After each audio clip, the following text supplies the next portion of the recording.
Guys, अगर आपको स्वस्थ और लंबा जीवन जीना है तो उसके लिए तिब्बतियों की कहावत सुनिए।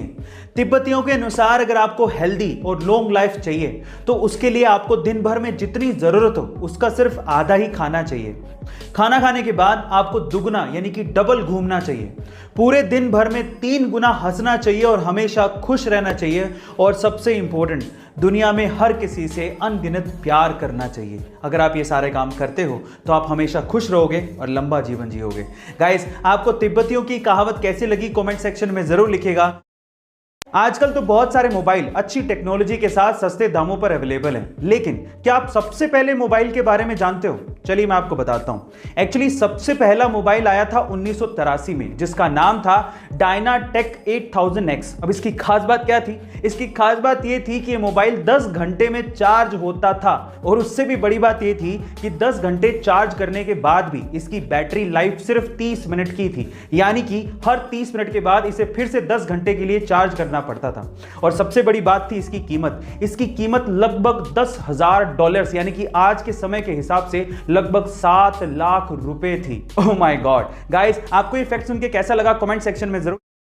आजकल के इंडियन यूथ को यह लगता है कि इंडिया ने आखिर टेक्नोलॉजी में दिया ही क्या है, तो थांबा। सबसे पहले है USB, जिसकी फुल फॉर्म है यूनिवर्सल सीरियल बस। अब इस कॉन्सेप्ट को डेवलप किया था अजय भट्ट ने, जो कि एक इंडियन अमेरिकन कंप्यूटर आर्किटेक्ट है। दूसरा है फाइबर ऑप्टिक्स, जिसके बिना इंटरनेट काम नहीं कर सकता। इस कॉन्सेप्ट को डेवलप किया था नरेंद्र सिंह कपानी ने, जिन्हें फादर ऑफ फाइबर ऑप्टिक्स भी कहते हैं। और तीसरा और सबसे इंपॉर्टेंट है वायरलेस कम्युनिकेशन, जिसके बिना आपका मोबाइल, टीवी या वाईफाई काम ही नहीं कर सकता। और इस कॉन्सेप्ट को डेवलप किया था जगदीश चंद्र बोस ने। गाइस, इंटरनेट की दुनिया भी इंडियंस के दिमाग के बिना काम नहीं कर सकती। So proud to be an Indian. IAS के इंटरव्यू में गजब के सवाल पूछे जाते हैं, जो कि दिखने में शुरू में आसान लगते हैं, लेकिन उनके जवाब सिर घुमा देते हैं। उन्हीं में से एक सवाल है कि आप 80 में से 8 कितनी बार घटा सकते हो? सवाल को ध्यान से सुनेगा।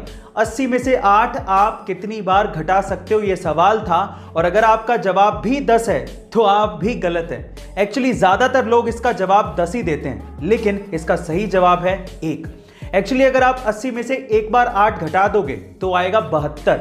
अब अगली बार 8 आपको 72 से घटाना है, 80 से नहीं। इसलिए 80 में से 8 आप एक ही बार घटा सकते हो। गाइस, आपको ये इंटरेस्टिंग सवाल कैसा लगा कमेंट सेक्शन में जरूर लिखिएगा। और ऐसे अमेजिंग वीडियोस के लिए शेयर, सब्सक्राइब एंड लाइक। मिलता है अगली वीडियो में।